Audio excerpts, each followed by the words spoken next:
너무나 좋을 것 같습니다. 우리 앞뒤적으로 인사하도록 하겠습니다. 참 잘 오셨습니다. 은혜 받읍시다.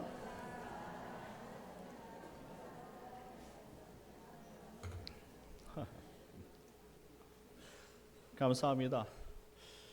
한 주간 잘 지내셨지요?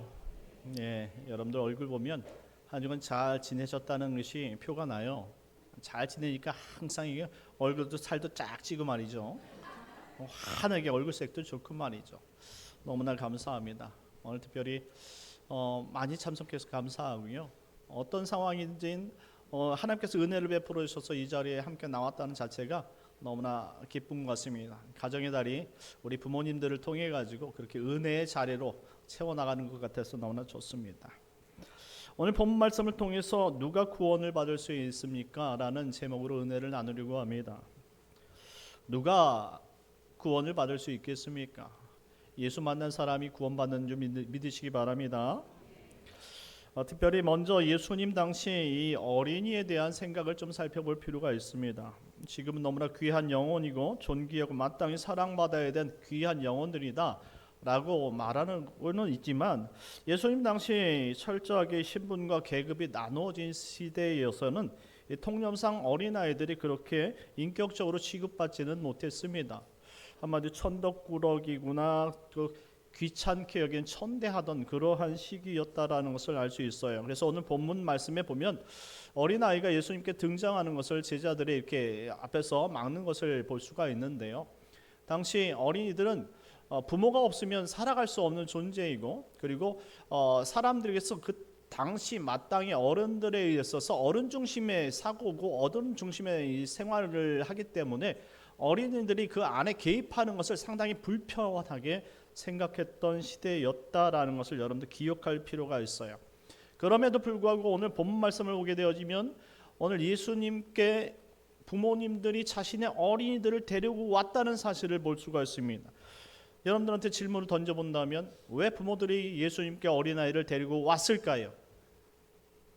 예수님께서 복을 빌어 달라고, 그 아이들을 한번 만져봐 달라고, 기도해 달라고 귀한 마음을 가지고 이 부모들은 이 자신의 자녀들을 데리고 왔다라는 것이 전제가 되겠죠. 한마디로 예수님에 대한 그런 믿음이 전제가 되지 않는다면 이 아이들을 주님께 이끌고 온다는 것은 불가능할 겁니다. 자신도 예수님을 믿지 않는데 어떻게 자신의 아이들까지 예수님께로 불편한데 이끌고 오겠습니까? 성가시게 힘들잖아요. 그럼에도 불구하고 예수님께로 데려왔다라는 말은 그들은 기본적으로 예수님이 복 주시는 분이라는 사실을 믿었다라는 것을 알 수 있습니다. 그래서 어떻게 해서든지 예수님 앞에 내보내고 예수님 안에 눈에 들어서 예수님이 한번 안아주고 쓰다듬어주고 기도해주기를 바라셨다라는 것이죠. 자, 이와 같은 상황 속에서 예상치 못한 일이 일어나는 것입니다. 13절 말씀 다 같이 읽겠습니다. 시작. 사람들이 예수께서 만져주심을 바라고 어린아이들을 데리고 오매 제자들이 꾸짖거늘. 아멘. 부모들의 입장에서 어떻게 해서든지 이처럼 어린아이들을 예수님께 보내서 예수님 품에 안겨보려는 그런 마음이었는데 특별히 이 앞에서 예수님과 함께했던 제자들은 상황이 좀 달랐어요. 왜냐하면 무조건 예수님께 모든 사람들이 다가오는 것을 그것을 뭐라고 편하게 생각하지 않았기 때문입니다. 생각해 보세요. 우리 한나라의 대통령이 이렇게 이동을 할 때 특별히 이 대통령을 보호하기 위한 사람들이 많이 겹겹이 이렇게 경호원들이 따르는 것을 볼 수가 있잖아요.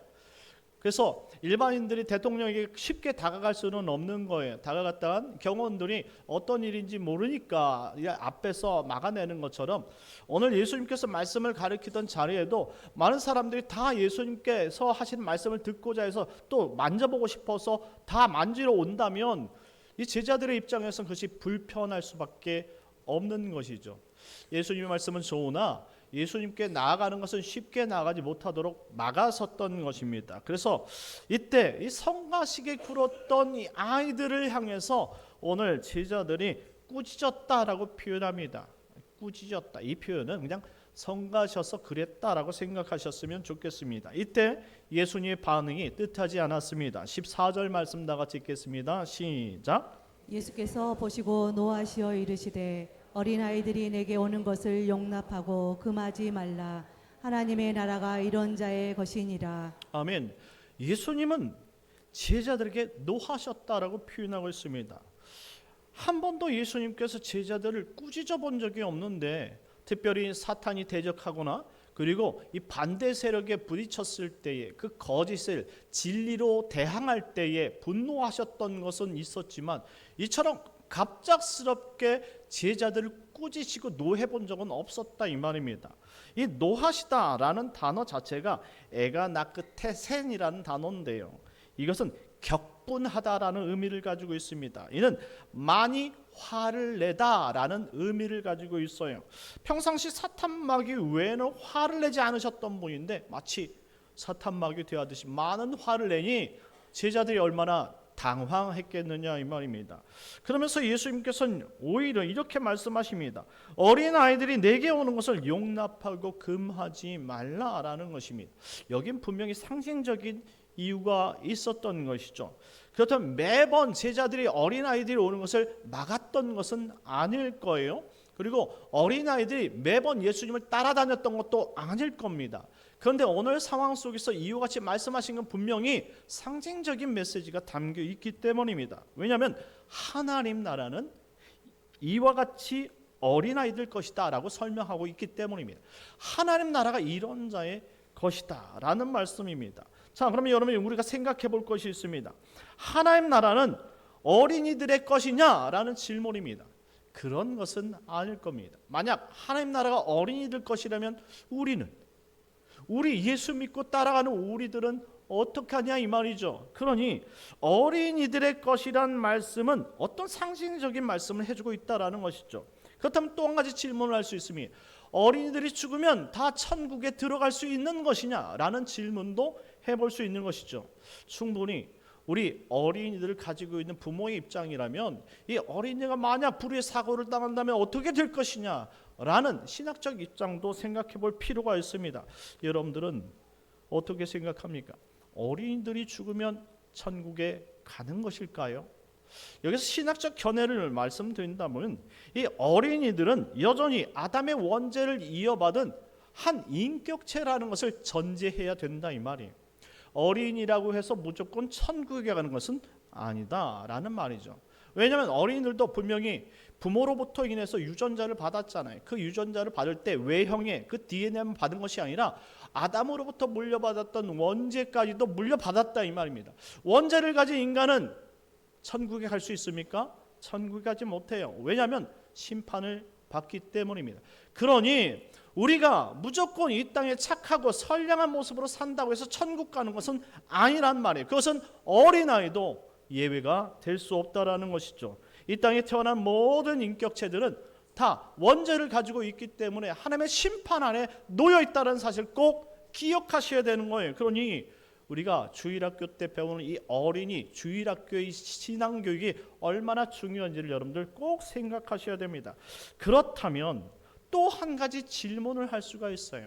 지금 어린이라고 말하는 아이들은 부모의 이야기를 듣고 판단하고 따를 수 있는 아이들을 말하는 것이죠. 그 인격체를 말하는. 그렇다면 태아라든가 아직 자신의 생각과 판단을 할 수 없는 영유아는 어떻게 되느냐라는 말씀입니다. 자, 그래서 이것은 신학적으로 매우 규정하기가 어려우나 분명히 우리 교단의 입장을 여러분들 꼭 들어야 된다는 말씀이죠. 우리가 신학으로 우리가 이 교육을 받고 있는 웨스터민스터 신앙고백서를 보게 되어지면 태아나 영유아들의 구원 문제를 이렇게 가르칩니다. 택함을 받은 어린이들은 어려서 죽는다 하더라도 하나님의 기뻐하시는 때와 곳과 방법으로 역사하신 성령을 통하여 그리스도에 의해 중생되고 구원을 받는다라고 말합니다. 한마디로 비록 죄의 유전은 있으나 하나님께서 택한 아이들의 영혼은 분명히 하나님께서 구원시킨다는 사실입니다. 믿으시기 바랍니다. 그러니 영아, 태아, 한마디로 생각하고 자신의 의사결정권이 없는 이런 아이들의 그 생사에 관해서는 우리가 물을 것이 없다 이 말입니다. 그것은 오직 하나님의 주권에 있는 줄 믿으시기 바랍니다. 하나님께서 그들을 어여삐 여기사 그런 가엾은 영혼들을 충분히 구원할 능력이 하나님께 있다라는 표현이죠. 그러니 우린 그것에 대한 걱정은 하지 않아도 된다는 것입니다. 특히 칼빈은 태아와 이 영유아의 죽음은 하나님께서 그의 권능으로 구원해 주신다. 한마디로 무조건 구원해 주신다. 이런 표현을 사용하고 있다라는 거예요. 그러니 우리 교단 입장에선 한마디로 자신의 의사 결정권이 없는 태아 그리고 영유아에 대해선 하나님께서 그들을 보호하시고 인도하신다라는 교리를 가지고 있는 거예요. 그래서 왜 우리가 유아 세례를 베푸느냐? 믿음의 자녀들이 믿음의 고백, 부모의 고백을 통해서 이들도 비록 생각과 뜻과 의지는 없으나 하나님의 자녀라는 사실을 인식해 하게 한다는 말씀이죠. 그러니 우리 교회에서 베풀고 우리 교단에서 베푸는 이 유아 세례가 얼마나 귀중하냐 이 말입니다. 어렸을 때부터 이와 같이 부모의 신앙 고백으로 아이를 위해서 세례를 받는 것 매우 중요한 것임을 기억하시기 바랍니다. 자, 그래서 하나님께서는 그렇다면 도대체 이와 같은 자의 것이다, 하나님 나라가 이와 같은 자의 것이다 라고 말씀한 의도가 무엇이겠느냐라는 것이죠. 한마디로 어린아이에 대한 상징성이 무엇인가를 살펴보면 될 것 같습니다. 예수님께서 언급하신 어린이는 보호받지 못하는 연약한 자를 대표하는 상징적인 메시지를 가지고 있어요. 보호받지 못하는 연약한 자. 한마디로 하나님 아버지의 보호를 받지 못하면 도저히 이 땅을 자신의 힘으로 살아갈 수 없는 연약한 자들, 이들이 어린아이와 빗대서 상징성을 갖는다라는 것이죠. 이와 같이 하나님께서 보호하시고 하나님께서 이끌지 않는 자는 절대 천국에 들어올 수 없다라는 말씀을 해주고 있습니다. 15절 말씀입니다. 시작. 내가 진실로 너희에게 이르노니 누구든지 하나님의 나라를 어린아이와 같이 받들지 않는 자는 결단코 그곳에 들어가지 못하리라 하시고. 아멘. 예수님은 말씀합니다. 누구든지 하나님 나라를 어린아이와 같이 받들지 않는 자는 결단코 천국에 들어갈 수 없다라고 말입니다. 자, 어린아이와 같이 받들어야 한다라는 말씀이 이 문장의 핵심 키워드인 것이죠. 이 받들다, 덱스타이라는 것은 이 명령형으로서 이 어린아이들처럼 받아들여야만 한다라는 의미를 가지고 있어요. 받아들여야 한다는 거예요. 천국은 오직 예수를 믿는 믿음으로만 들어갈 수 있다는 이 사실을 받아들여야 한다라는 것입니다. 오늘 부모님의 그 부탁과 그리고 이 부모님의 그 사랑과 그 은혜를 알아서 이 부모님이 넌 예수님께 가봐라고 이야기했을 때 이 아이들이 부끄럽고 힘들지만 예수님께로 찾아갔을 때 그렇게 해서 부모의 인도함으로 말미암아 예수님께로 나왔던 이 어린 아이들처럼 누구든지 예수님께서 우리에게 복 주시는 분이라는 사실을 받아들일 수 없고 믿을 수 없다면 과연 천국을 들어갈 수 있겠느냐라는 것이죠. 한마디로 예수님께서는 그런 말씀을 해주시는 거예요. 우리에게 구원을 주시는 분이 누구냐? 그분은 바로 예수 그리스도라는 사실을 기억하라는 말씀이죠. 한마디로 우리가 그것을 받아들이지 않는다면 주님께서 우리를 보호하시고 인도하시고 천국으로 인도하시는 분이라는 사실을 믿지 않는다면 결단코 천국에 들어갈 수 없다라는 사실입니다. 자, 그리고 16절 말씀입니다. 다 같이 읽겠습니다. 시작. 그 어린 아이들을 안고 그들 위에 안수하시고 축복하시니라. 아멘.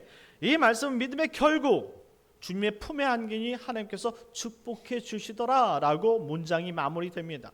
한마디로 지금 오늘 본문 우리가 읽었던 13절부터 16절까지의 이 본문 내용은 어린아이가 정말로 주님 앞에 나가면 복 받는다는 사실을 알고 주님 앞에 붙들렸더니 결국 그 주님께서 그를 축복해 주시고 그를 하나님 나라로 인도하셨다라는 그림으로 이어지고 있다라는 거예요.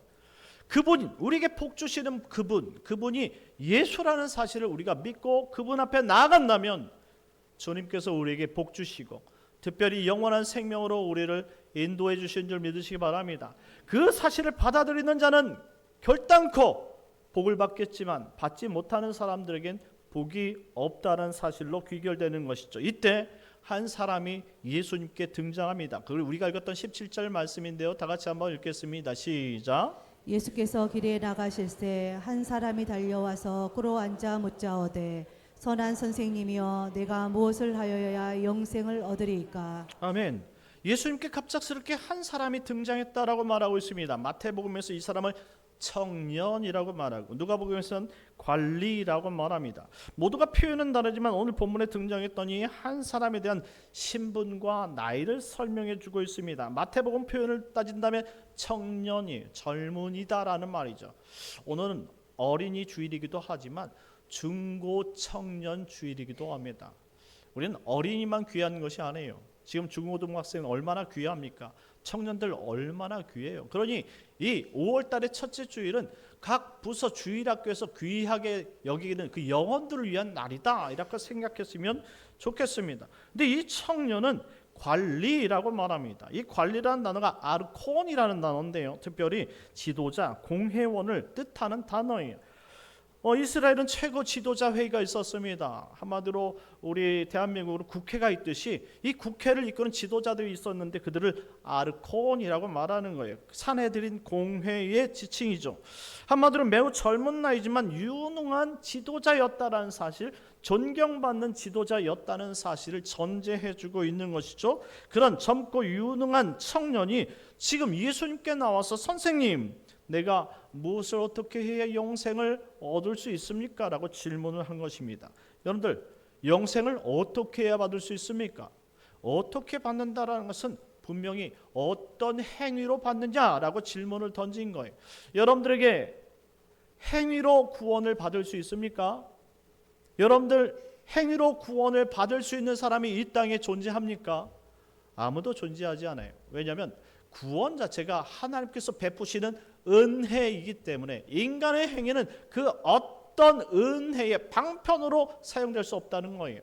그러니 오직 그 은혜 베푸심을 믿는 그리스도인만이 하나님 나라의 구원에 들어가게 되는 줄 믿으시기 바랍니다. 그러니 기독교는 은혜의 종교고 그 은혜의 종교를 믿게 하기 위한 믿음의 종교인 것이죠. 그러니 여러분들에게 믿음을 강요하는 거예요. 여러분들이 구원이 지금 보이지 않는 그 하나님 나라를 여러분이 들어간다고 가정했을 때에 여러분들 어떻게 저 보이지 않는 하나님 나라에 들어갑니까? 이 땅에서는 방법이 없어요. 오직 예수를 믿는 믿음밖에는 없다는 사실이에요. 그러니 은혜를 받아야 돼요.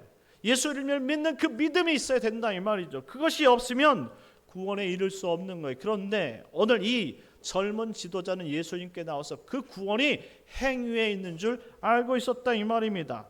그래서 이 행위를 어떻게 가져야 하냐고 질문을 던진 것이죠. 그래서 예수님께서는 그 당시 그가 따르고 생각했던 율법의 한 질문을 던집니다. 19절 20절 말씀인데요. 다 같이 한번 읽겠습니다. 19절 20절 시작. 내가 계명을 안 하니 살인하지 말라, 간음하지 말라, 도둑질하지 말라, 거짓 증언하지 말라, 속여 빼앗지 말라, 내 부모를 공경하라 하였느니라. 그가 여짜오되 선생님이여 이것은 내가 어려서부터 다 지켰나이다. 아멘. 아멘. 19절 말씀을 읽어보면 계명을 안 하니 살인하지 말라, 간음하지 말라, 도둑질하지 말라, 거짓 증언하지 말라, 속여 빼앗지 말라, 내 부모를 공경하라 라고 말씀하고 있습니다. 이를 10계명이라고 말하죠. 10계명 가운데 10계명은요 1계명부터 4계명까지 대신 계명이 있고요. 그리고 5계명부터 오늘 읽었던 10계명까지 대인 계명이 있어요. 그러니 오늘 지금 예수님께서 네가 좀 지켜야 될 계명이 있는데 그것은 5계명부터 10계명이라는 거예요. 왜 이 같은 말씀을 하셨을까요?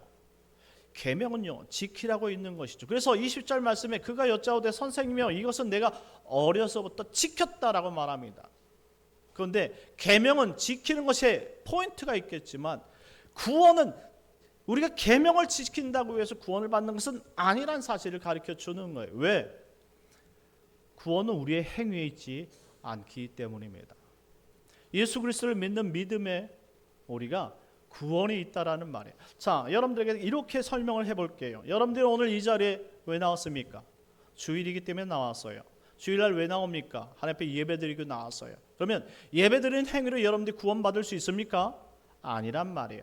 여러분들이 분명히 예배드리는 행위는 지켰을지 몰라도 그것이 구원의 조건은 아니라 이 말이에요. 그럼 구원을 어떻게 받느냐 이 말입니다. 내 믿음으로 받는다 이 말이에요. 내가 주님께 나와서 주님을 예배하고 그분이 나의 주인이라는 사실을 고백할 때에 그가 하나님 앞에 예배하는 예배자가 되는 것이고 구원받는 사람임을 믿으시기 바랍니다. 그것을 우리가 알기 때문에 이 자리에 나와서 하나님을 대상으로 예배하는 거예요.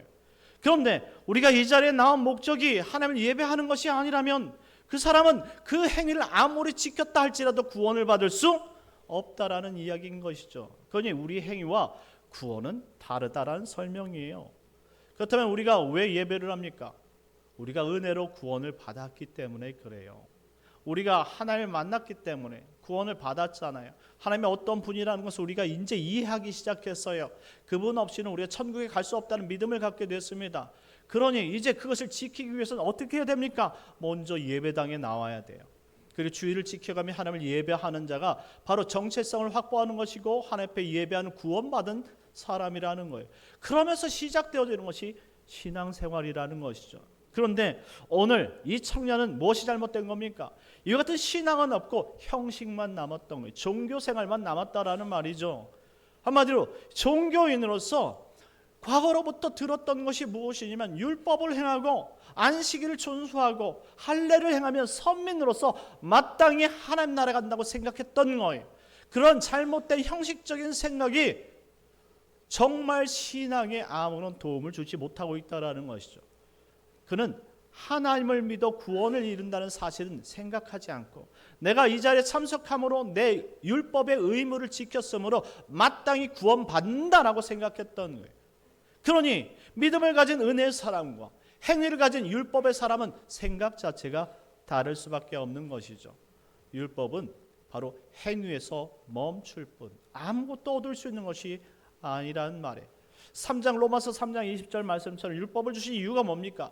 우리가 죄인이라는 사실을 깨닫게 하기 위해서 율법을 주셨다라고 말합니다. 한마디로 우리가 율법서를 읽지 않고 하나님의 말씀을 읽지 않으면 하나님도 모르고 하나님께서 선지를 창조했다는 사실도 모르고 우리가 죄를 지었다는 사실을 모르기 때문에 회개의 필요성도 모른다 이 말이에요. 신앙생활을 왜 해야 되는지 알 수가 없다 이 말이죠. 그러니 오늘 이 젊은 청년은 율법적으로 구원을 받는다 생각했지만 그가 가진 행위로는 절대로 천국에 갈 수 없다라는. 그래서 예수님께서 뭐라고 말씀하십니까? 21절 말씀입니다. 다 같이 읽겠습니다. 시작. 예수께서 그를 보시고 사랑하사 이르시되 내게 아직도 한 가지 부족한 것이 있으니 가서 내게 있는 것을 다 팔아 가난한 자들에게 주라. 그리하면 하늘에서 보화가 내게 있으리라. 아멘. 그리고 와서 나를 따르라 하시니. 아멘. 아멘. 이 말씀이 무엇입니까? 내가 한 가지 부족한 게 있다 이 말입니다. 바로 믿음이라는 거예요. 결정적으로 우리가 가져야 될 믿음이 없어서 그가 이 자리에는 앉아있지만 그가 율법을 다 했다고 고백은 하지만 천국엔 갈 수 없다 이 말이에요. 왜? 그는 그 행위로 이 땅에서 받을 모든 것들을 다 받았어요. 그 증거가 무엇이냐면 그가 가지고 있던 재물이라는 거예요. 그거 다 팔아보라는 거예요. 하지만 그는 다 팔 수가 없습니다. 왜냐하면 하나님이 믿어지지 않는 사람은 절대 이 율법을 포기할 수 없는 거예요. 그것이라도 붙잡아야지만 하나님의 존재와 자신을 엮을 수 있기 때문입니다. 참된 믿음을 가진 사람은 이 땅에 물질이 아니에요. 오직 하나님의 은혜인 것이죠. 그러니 믿음을 가진 사람은 이 땅에 물질을 많이 안 벌어도 하나님 앞에 감사하는 사람이 됩니다. 어떻게 그런 일이 일어날 수 있습니까? 왜? 우리의 이 세상의 목적은 이 땅이 아니고 하나님께서 만들고 베풀고 오라 하신 저 천국에 있기 때문입니다. 영원한 생명을 받은 사람은 이 땅에 이 광야와 같은 삶은 그저 우리 삶 가운데 흘러가는 자리일 뿐이지 여기서 우리가 만족하고 사는 이 목적지가 아니라 이 말이죠. 우리의 목적지는 저 하나님 나라 천국인 줄 믿으시기 바랍니다. 그러니 저 천국을 사모한 사람은 이 땅의 재물, 여러분 이 땅의 재물 가지고 천국에 가질 수 있습니까? 갈 수 있습니까? 못 가잖아요. 결국 여러분들이 죽을 때는 이 모든 재물을 다 내려놓고 가는 것이 천국이잖아요. 다 팔아야지만 갈 수 있는 것이 저 천국이란 말이에요. 그런데 이 청년은 그것을 지키고 싶었던 거예요. 왜? 천국에 대해서 믿는 것이 아니라 적어도 이 땅에 내가 살고 있는 이 재물과 이 삶의 터전을 믿고 있기 때문입니다. 한마디로 보이지 않는 저 천국을 믿지 못한 사람은 이 땅의 것을 절대 놓을 수 없다라는 말이에요. 그러니 반어죠. 오늘 예수님께서 다 팔라는 말은 네가 다 팔아야지만 천국에 갈 수 있다라는 것이 아닙니다. 네가 무엇을 붙잡고 있는지를 보라는 말씀이에요. 정말 예수님을 따르는 사람은 이 땅에서 물질을 붙잡고 물질을 소유하려는 사람이 아니라 하나님의 말씀을 소유하고 그 말씀을 통해서 천국에 가려는 자인 줄 믿으시기 바랍니다. 그냥 생각이 바뀌어야 된다 이 말입니다. 믿음이 없으면 절대 교회에 있다 할지라도 천국에 갈 수 없는 것입니다. 아마 많은 고민을 했을 겁니다. 하지만 이 고민 끝에 그가 결정한 것이 무엇이냐? 22절 말씀 다 같이 읽겠습니다. 시작. 그 사람은 재물이 많은 거로 이 말씀으로 인하여 슬픈 기색을 띠고 근심하며 가니라.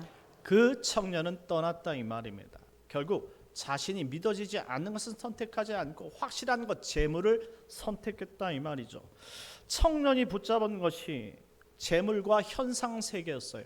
이것 좀 오늘날과 같지 않습니까? 지금 오늘이 어린이주일이고 중고 청년부의 주일이라고 생각한다면 우리 청년들은 과연 어떤 신앙을 갖고 있는지 솔직히 의문을 던질 수가 있어요. 왜냐? 이 청년들이 대학교 가면 교회를 안 나와요. 직장에 가면 교회를 안 나옵니다. 결혼하면 교회를 안 나와요. 그럼 이들의 신앙의 목적은 무엇이냐고 말할 수 있냐면 대학이고 직장이고 결혼이다라고 말할 수 있는 거예요. 만약에 영원한 생명이 목적이었다면 대학과 상관없이 교회 나오겠죠?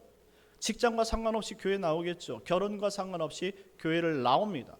그런데 목적지가 대학이고 목적지가 직장이고 목적지가 결혼이라면 그것을 다 채웠을 때는 더 이상 나오지 않는다 이 말입니다.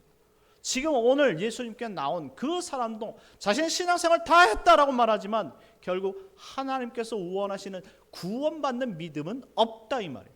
한마디로 은혜가 없는 사람은 이 땅이 전부인 것이죠. 그러니 우리는 이 땅에서 우리 자녀들에게 무엇을 가르쳐야 됩니까? 이 땅의 전부인 것을 가르쳐줘야 됩니까? 아니면 저 영원한 하나님 나라를 가르쳐줘야 되겠습니까? 그러니 우리 이 땅은 그저 하나님 나라를 통과하는 그냥 징검다리를 가르쳐줘야 되는 거예요. 때로는 잘 살도 있겠지만 때로는 넘어질 수도 있다는 사실을 가르쳐야 되고 이 땅에서 부자가 되는 것이 목적이 아니라 하나님께 영광을 돌리는 사람이 가장 크고 위대한 사람이라는 사실을 가르쳐주는 것이 최고의 신앙인 줄 믿으시기 바랍니다. 사랑하는 성도 여러분, 말씀을 맺겠습니다. 오늘 어린이날이라 이야기하고 중고 청년부의 날이라 이야기하더라도 우리가 교회에 나오는 것이 단지 인간적인 것의 목적이 되어진다면 어떤 의미를 던져줄 수 있겠습니까? 우리에게 생명이 되는 것은 오직 예수 그리스도인데 예수 그리스도께로 나오는 모든 것을 막는 자는 이처럼 예수님께서 분노하셨고 화를 내셨다 이 말이에요. 만약 여러분들이 여러분 자녀들의 부모인이라면 오늘 주일날 주님 앞에 나와서 은혜 받고 주님 앞에 나와서 하나님 나라를 누리도록 하는 이 기쁜 날에 여러분들이 앞장서서 주님께 나아가는 것을 막고 있다면 예수님께서 분명히 여러분을 향해서 분노하실 것이다 이 말입니다. 왜냐? 하나님께로 오는 자가 천국을 소유할 수 있는 유일한 백성들이기 때문이라는 것이죠. 그러니 지혜로운 부모, 참된 신앙을 가진 부모라면 주님께 나아가는 하나님 나라께 나아가는 그 길을 막지 마십시오. 더 은혜를 받게 하시고 더 주의를 통해 아이들이 예수와 동행하시고 말씀을 풍성히 배우고 정말 교회에서 하나님 나라 백성들이 어떻게 배우고 자라는지를 그것을 알려주는 사람들이 되어야 되죠. 고3 되었다고 야 이제 예배 끝났으면 빨리 돌아가 빨리 가서 너희 학원 가 이렇게 말할 것이 아니라 주일은 하나님 앞에서 은혜를 나누는 그런 행복한 가정이 될 수 있도록 권면하는 그리고 천국에 정말로 길을 나갈 수 있도록 예수님께 길을 나갈 수 있는 그런 징검다리의 역할을 감당하는 부모들이 될 때에 진짜 하나님 나라를 이해하고 참된 믿음의 부모가 아니겠습니까? 오늘 이 자리에 잘 오셨어요. 오늘 여러분들 이 자리에 오신 것은 예수 그리스도를 만나기 위해서 오신 줄 믿습니다. 오늘 예수 그리스도를 만나고 내가 만난 그 예수님이 소중한 것처럼 여러분의 자녀도 예수 만나는 것이 가장 값지고 소중하다는 사실을 가리키고 느낄 수 있는 복된 주일 되시길 예수님의 이름으로 축원합니다. 우리 다 같이 기도합시다. 기도하실 때 하나님 누가 우리에게 구원을 주실 수 있습니까?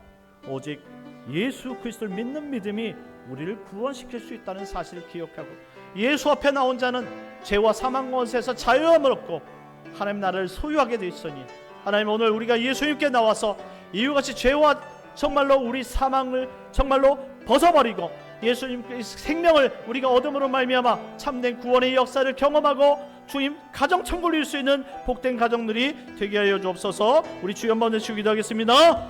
주여, 하나님 아버지 감사합니다. 하나님의 은혜가 충만케 하여 주옵소서. 하나님, 우리를 예수님께로 나아가는 것을 막는 자들이 누구입니까? 하나님, 주님 앞에 나가는 모든 걸림돌을 오직 예수 그리스도의 권능으로 파해 주시옵시고, 아버지 주님 앞에 나아가 참된 자유와 구원의 역사와 구원의 은혜를 누릴 수 있도록 은혜를 내려 주시옵소서. 오직 예수 살아계신 하나님의 아들, 그분 믿고 따라갈 수 있는 귀한 은혜가 있게 하여 주시옵소서. 오늘 하나님, 우리의 죄와 사망의 권세에서 우리를 구원하신 예수님 믿고 아버지 온전히 아버지 가정의 달을 구원 천국을 이룰 수 있는 복된 성도들이 되게 하여 주시옵소서. 예수님의 이름으로 기도드리옵나이다. 참 좋으신 하나님, 은혜를 감사합니다.